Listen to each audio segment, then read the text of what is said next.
അങ്ങനെ കൺമണിയുടെ ആജന്മ ശത്രു തിരികെ എത്തിയിരിക്കുകയാണ്. വീഡിയോ ആദ്യമായിട്ടാണ് കാണുന്നതെങ്കിൽ ഹൈപ്പ് ചെയ്യാൻ മറക്കരുത്. ഇന്നത്തെ എപ്പിസോഡിൽ ആദ്യം കാണിക്കുന്നത് ഹേമയാണ്. ഹേമ ഇങ്ങനെ കരഞ്ഞ് നിലവിളിച്ചുകൊണ്ടിരിക്കുകയാണ് ജയമോഹന്റെ മുന്നിൽ. തുടർന്ന് ജയമോഹൻ പിന്നെ ഹേമയോട് നീ എന്തിനാണ് ഇങ്ങനെ വിഷമിക്കുന്നത്, സത്യം പറ ഹേമ, ഇന്ന് നിന്നെ കാണാൻ ആരെങ്കിലും വന്നിരുന്നോ എന്ന് ചോദിക്കുകയാണ്. എന്നാൽ അത് കേട്ട ഹേമ അതൊക്കെ എന്തിനാ ജയേട്ടൻ അറിയുന്നത്, ഞാൻ പറയുന്നത് എന്താണ് ജയേട്ടന് മനസ്സിലാകാത്തത്, നമ്മുടെ മകൾ ആ ജയിലിനകത്ത് കുറെ കഷ്ടപ്പെട്ടാണ് ജീവിക്കുന്നത്.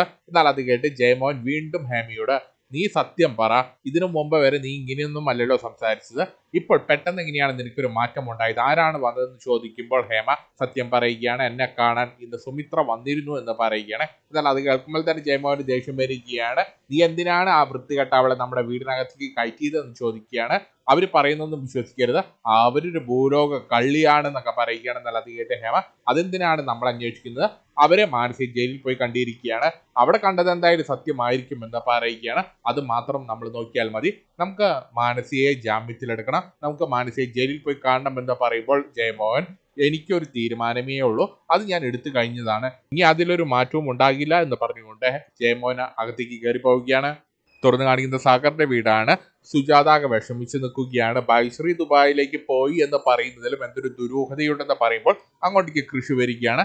തുറന്ന് കൃഷി പിന്നെ അമ്മയോടും അച്ഛനോടും പിന്നെ പറയുന്നത് ഞാൻ അറിഞ്ഞിടത്തോളം ഭാഗ്യശ്രീ ആ കമ്പനിയുടെ ഡയറക്ടറാണ്, അതുകൊണ്ട് എന്തൊരു മീറ്റിങ്ങിന് പങ്കെടുക്കുന്നതിന് വേണ്ടിയാണ് ഭാഗ്യശ്രീ അങ്ങോട്ട് പോയിരിക്കുന്നത്, തൽക്കാലം പേടിക്കാൻ ഒന്നുമില്ല എന്ന് പറയുകയാണ്. എന്നാൽ അത് കേട്ട് സാഗർ പിന്നെ കൃഷ്ണനോട് അല്ലടാ, ഞങ്ങൾ പറയുന്നതിലും ചെറിയൊരു കാര്യമുണ്ട്, ഭാഗ്യശ്രീ ബലരാമന്റെ കൂടെ പോയിരുന്നു എങ്കിൽ എന്തുകൊണ്ട് ബലരാമൻ ഈ കാര്യം നമ്മളെയോട് പറഞ്ഞില്ല, പിന്നെ ആ സുമിത്ര പറഞ്ഞൊന്നും വെള്ളം തൊടാതെ വിശ്വസിക്കാൻ പാടില്ല, നമ്മളെ പല രീതിയിലും ഉപദ്രവിച്ചിട്ടുള്ള ഒരാളാണ് സുമിത്രയെ ഒരു കാരണവശാലും വിശ്വസിക്കാൻ കൊള്ളില്ല എന്ന് പറയുകയാണ്. എന്നാൽ ഈ സമയത്ത് അങ്ങോട്ടേക്ക് കൃപ വരികയാണ്. എന്താണ് ഞാൻ അറിയാത്തൊരു ഗൂഢാലോചന എന്ന് ചോദിച്ചുകൊണ്ടാണ് കൃപ അങ്ങോട്ട് വരുന്നത്. തുറന്ന് കൃഷി പിന്നെ കൃപയോടെ ദേ നോക്ക് കൃപ, ഇപ്പോൾ നമ്മുടെ അച്ഛനും അമ്മയ്ക്കും നമ്മളെയൊന്നും വേണ്ട, അവർക്ക് അവരുടെ മൂത്ത മകനെ മാത്രമേ വേണ്ടൂ, നമ്മളെയെല്ലാം തവിട് കൊടുത്ത് വാങ്ങിയ പോലെയാണ് ഇവർ സംസാരിക്കുന്നത്. എന്നാൽ അത് കേട്ട് സുജാതയ്ക്ക് സാഗറിന് ദേഷ്യം വരികയാണ്.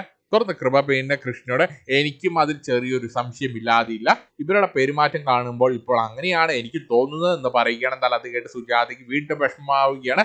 എന്താ കൃപ നീ ഇങ്ങനെയൊക്കെ പറയുന്നത്, ഞങ്ങൾ നിന്നെ ഇങ്ങനെയൊക്കെയാണോ കണ്ടിരിക്കുന്നത്? എന്നാൽ അത് കേട്ട് കൃഷി അയ്യോ അമ്മ എന്തിനാണ് ഇങ്ങനെ വിഷമിക്കുന്നത്, ഞങ്ങളൊരു തമാശ പറഞ്ഞതാണ്, ഒരു തമാശ പറഞ്ഞാൽ ആ സെൻസിലെടുക്കാൻ നിങ്ങൾക്ക് ഇതുവരെയായിട്ടും അറിയില്ല എന്ന് ചോദിക്കുകയാണ്.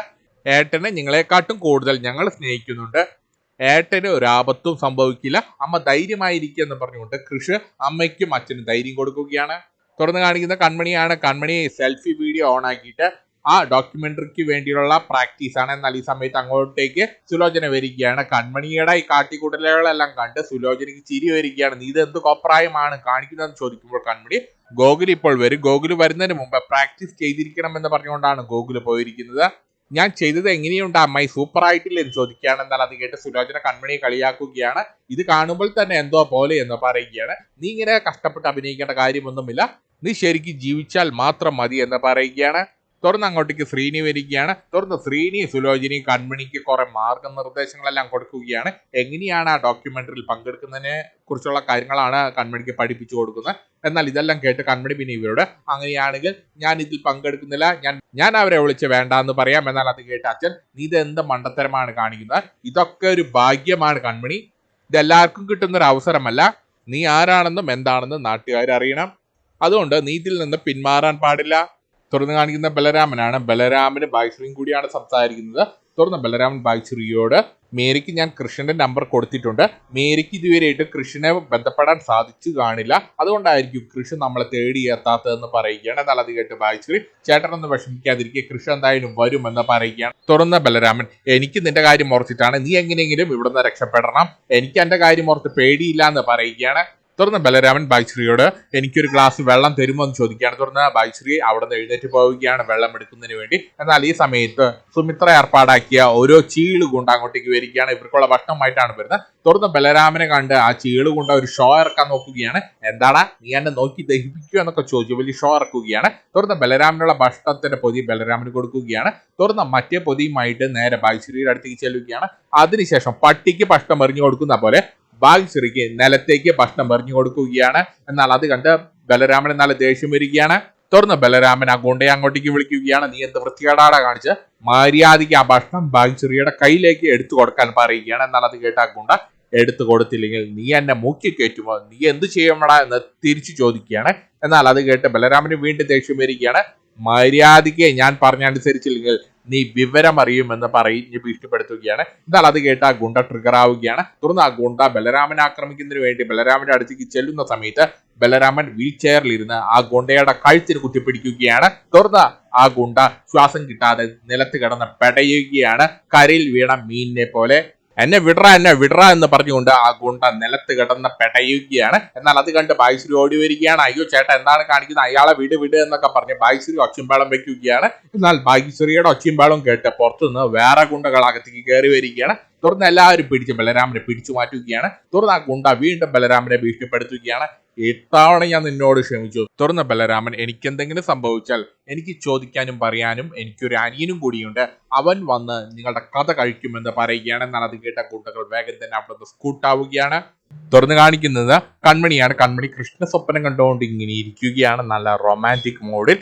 പൊന്നുമെട്ടിൽ നടന്ന കാര്യങ്ങളും കൃഷി കൺമണിയുടെ കയ്യിൽ താരി കെട്ടിയ രംഗങ്ങളെല്ലാം ഓർത്തിങ്ങനെ അയവർക്കി സന്തോഷിച്ചിരിക്കുകയാണ് കൺമണി. എന്നാൽ ഈ സമയത്ത് കൃഷ് കൺമണിയെ ഫോണിൽ വിളിക്കുകയാണ്. തുടർന്ന് കൺമണി കൃഷ്ണന്റെ ഫോൺ കാണുമ്പോൾ തന്നെ സന്തോഷവതിയായി തുള്ളിച്ചാടുകയാണ്. ഞാനിപ്പോൾ സാറിനെ കുറിച്ച് ചിന്തിച്ചതേയുള്ളൂ എന്ന് പറയുമ്പോൾ കൃഷ്, എനിക്കറിയാമായിരുന്നു, അതുകൊണ്ടാണ് ഞാൻ കൃത്യസമയത്ത് തന്നെ നിന്നെ വിളിച്ചത്. തുടർന്ന് കൃഷി പിന്നെ കൺമണിയോട്, എന്റെ മനസ്സാകെ ഡിസ്റ്റർബ്ഡ് ആണ്, അതുകൊണ്ടാണ് നിന്റെ സ്വരം കേൾക്കുന്നതിന് വേണ്ടി ഞാൻ നിന്നെ വിളിച്ചത്. നമ്മുടെ വീട്ടിൽ ആ ഫംഗ്ഷന് ശേഷം എന്റെ ചേട്ടൻ ബലരാമൻ ദുബായിലേക്ക് പോകുമെന്ന് പറഞ്ഞതാണ്. പക്ഷെ അതിനുശേഷം ആ ഫംഗ്ഷൻ കഴിഞ്ഞതിന് ശേഷം ചേട്ടൻ എന്നെ ഇതുവരെയായിട്ട് വിളിച്ചിട്ടില്ല. ദുബായിലേക്ക് പോവുകയാണെന്ന് പറഞ്ഞുകൊണ്ട് ഒരു മെസ്സേജ് മാത്രമാണ് അയച്ചത്. എന്നാൽ അത് കേട്ട് കൺമണി, അയ്യോ സാർ അതോർത്തൊന്നും വിഷമിക്കേണ്ട കാര്യമൊന്നുമില്ല, ദുബായിലെ തിരക്കുകൊണ്ടായിരിക്കും, ബലരാമേട്ടൻ എന്തായാലും സാറിന് അധികം വൈകാതെ വിളിച്ചിരിക്കുമെന്ന് പറയുകയാണ്.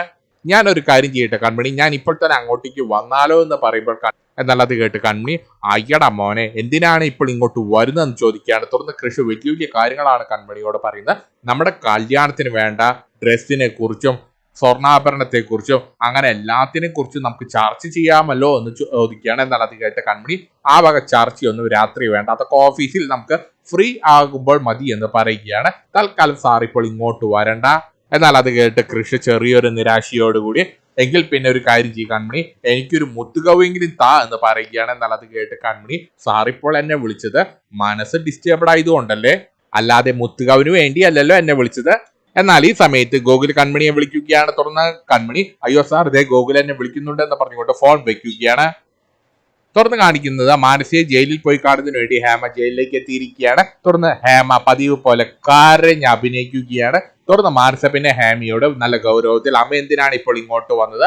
തുടർന്ന് ഹേമ, എനിക്ക് എന്റെ മോളെ കാണാൻ വരാതിരിക്കാൻ പറ്റില്ലല്ലോ. എന്നാൽ അത് കേട്ട് വീണ്ടും മാനസ, ഇന്നലെ വരെ അങ്ങനെയല്ലല്ലോ അമ്മ പറഞ്ഞത്, ഇപ്പോൾ എന്നെ കാണാൻ വരാനുണ്ടായ സാഹചര്യം എന്താണ്? തുടർന്ന് ഹേമ, എനിക്ക് സത്യം മനസ്സിലാക്കാൻ മറ്റൊരാളുടെ സഹായം വേണ്ടി വന്നു എന്ന് പറയുകയാണ്. തുടർന്ന് മാനസ, അത് ആരുടെ സഹായമാണെന്ന് ചോദിക്കുമ്പോൾ ഹേമ സുമിത്രയുടെ പേര് പറയുകയാണ്. എന്നാൽ അത് കേൾക്കുമ്പോൾ മാനസികയുടെ മനസ്സിൽ ലഡ്ഡു പൊട്ടുകയാണ്. തുടർന്ന് മാനസ പിന്നെ നല്ല ഗൗരവത്തിൽ, അമ്മ എന്തിനാണ് ഇപ്പോൾ എന്നെ കാണാൻ വന്നത്? ഈ മകൾ നിങ്ങൾക്കൊരു അപമാനമല്ലേ? എന്നെ കാണാൻ ആരും വേണ്ട, എനിക്ക് ആരുമില്ല. അമ്മ എന്തിനാണ് ഒറ്റയ്ക്ക് വന്നത്? അമ്മയ്ക്ക് കൂട്ടിനെ കൺമണിയും കൂടി കൂട്ടാമായിരുന്നില്ലേ? എന്റെ ഈ അവസ്ഥ കണ്ട് അവൾക്ക് സന്തോഷിക്കാമായിരുന്നില്ലേ? എന്നാൽ അത് കേട്ട് ഹേമ, അയ്യോ മോളെ നീ അങ്ങനെയൊന്നും പറയല്ലേ, നീ ഞങ്ങളുടെ ഒറ്റ മകളാണ്, നീ അങ്ങനെയൊന്നും പറയില്ലേ, അമ്മയ്ക്ക് വിഷമമാകുമെന്ന് പറയുകയാണ്. നീ വിഷമിക്കേണ്ട, നിനക്ക് എത്രയും പെട്ടെന്ന് തന്നെ ഞങ്ങൾ ജാമ്യം എടുത്ത് തരുമെന്ന് പറയുകയാണ് ഹേമ. എന്നാൽ അത് കേട്ട് മാനസിക്കുള്ളിൽ സന്തോഷമാവുകയാണ്. എന്നാലും മാനസ് അത് പുറത്ത് കാണിക്കുന്നില്ല. തുടർന്ന് മാനസ വീണ്ടും വലിയ നാടകമാണ് അമ്മയ്ക്ക് മുന്നിൽ അഭിനയിക്കുന്നത്. അമ്മേ എനിക്ക് പോകേണ്ട സമയമായി, ഇപ്പോൾ പോയാലേ എനിക്ക് ഭക്ഷണം കിട്ടൂ എന്ന് പറയുകയാണ്. ഇപ്പോൾ ഞാൻ പോയില്ലെങ്കിൽ എന്റെ ഭക്ഷണം മറ്റുള്ളവർ തട്ടിയെടുക്കും, ഒരു പക്ഷെ അവരാ ഭക്ഷണം ചവിട്ടിയായിരിക്കും, അവസാനം ഞാൻ അതൊക്കെ കഴിക്കേണ്ടി വരുമെന്ന് പറയുകയാണ്. എന്നാൽ അത് കേട്ട് ഹേമ വീണ്ടും പൊട്ടിക്കരയുകയാണ്. അയ്യോ എന്റെ മോൾ ഇത്രയും മാത്രം ദുരിതം ഇവിടെ അനുഭവിക്കുന്നുണ്ടോ? അയ്യോ എന്തൊരു കഷ്ടപ്പാടാണ് എന്റെ മകൾക്ക്, അയ്യോ എന്നൊക്കെ പറഞ്ഞ് ഹേമ വീണ്ടും പൊട്ടിക്കരയുകയാണ്. എന്നാൽ അതും കൂടി കേൾക്കുമ്പോൾ മാനസിക്ക് വീണ്ടും സന്തോഷമാവുകയാണ്. എന്റെ പ്ലാൻ സക്സസ് ആകുന്നുണ്ട്. അങ്ങനെ മാനസ പറഞ്ഞെല്ലാം വെള്ളം തൊടാതെ വിശ്വസിച്ചിരിക്കുകയാണ് ഹേമ. തുറന്ന് കാണിക്കുന്ന കൺമണിയാണ്. കൺമണി ആ ഇന്റർവ്യൂവിന് വേണ്ടി അണിഞ്ഞൊരുങ്ങി വീടിന്റെ പുറത്ത് നിൽക്കുകയാണ്. തുറന്ന് ആ ഇന്റർവ്യൂ ചെയ്യാൻ വരുന്ന ആ പെൺകുട്ടിയെ വിളിക്കുകയാണ്, സ്വാതിയെ വിളിക്കുകയാണ്. തുറന്ന് സ്വാതിയെ, ഞാൻ ഓൺ ദ വേ ആണെന്ന് പറഞ്ഞുകൊണ്ട് ഫോൺ വെക്കുകയാണ്. എന്നാൽ ഈ സമയത്ത് അങ്ങോട്ടേക്ക് സുലോചന വരികയാണ്. കൺമണി, നീ എന്താണ് അണിഞ്ഞൊരുങ്ങാത്തതെന്ന് ചോദിക്കുകയാണ്. തുറന്ന് കൺമണി, ഞാൻ അണിഞ്ഞൊരുങ്ങിയിട്ടാണ് നിൽക്കുന്നത്. എന്നാൽ അത് കേട്ട് സുലോചന പിന്നെ കൺമണിയോട് അയ്യേ ഈ വേഷത്തിലാണോ നീ ഇന്റർവ്യൂവിന് പങ്കെടുക്കാൻ വരുന്നത്, ഡോക്യുമെന്ററി പങ്കെടുക്കാൻ വരുന്നത് ഈ വേഷത്തിലാണോ ചോദിക്കുകയാണ്. തുടർന്ന് സുലോചന തന്റെ കയ്യിലുള്ള 2 ഷീറ്റ് പേപ്പർ കാണിക്കുകയാണ്. തുടർന്ന് അങ്ങോട്ടേക്ക് ശ്രീനിയും അതുപോലെ തന്നെ ഗോകുലും വരികയാണ്. തുടർന്ന് സുലോചന ഇത് ആ ഇന്റർവ്യൂവിൽ പറയേണ്ട എന്റെ ഡയലോഗുകളാണെന്ന് പറയുകയാണ്. എന്നുള്ളത് കേട്ട് ഗോകുല് അയ്യോ അമ്മായി അതിന് മാത്രം സമയമൊന്നും അമ്മായിക്ക് അവർ തരില്ല, മാക്സിമം പോയ ഒരു 30 സെക്കൻഡ്, ആ 30 സെക്കൻഡിൽ ഇതിലുള്ളതൊന്നും പറയാൻ സാധിക്കില്ല എന്ന് പറയുകയാണ്. തുടർന്ന് സുലോചന പിന്നെ ശ്രീനിയോട് കൺമണിയോട് വേഷം മാറാൻ ആവശ്യപ്പെടുകയാണ്. തുടർന്ന് ശ്രീനിയും പിന്നെ കൺമണിയോട് ശരിയാണ് കൺമണി നീ വേഷമൊന്ന് മാറാൻ പറയുകയാണ്. തുടർന്ന് ഗോകുൽ പിന്നെ അപ്പയോട് അപ്പ ഇവര് പറഞ്ഞ് ശരിയാണ്, അപ്പയുടെ ഈ വേഷത്തിൽ ഒരു തിളക്കമില്ല, അപ്പൊ ഈ വേഷമൊന്ന് മാറി വരാൻ പറയുകയാണ്.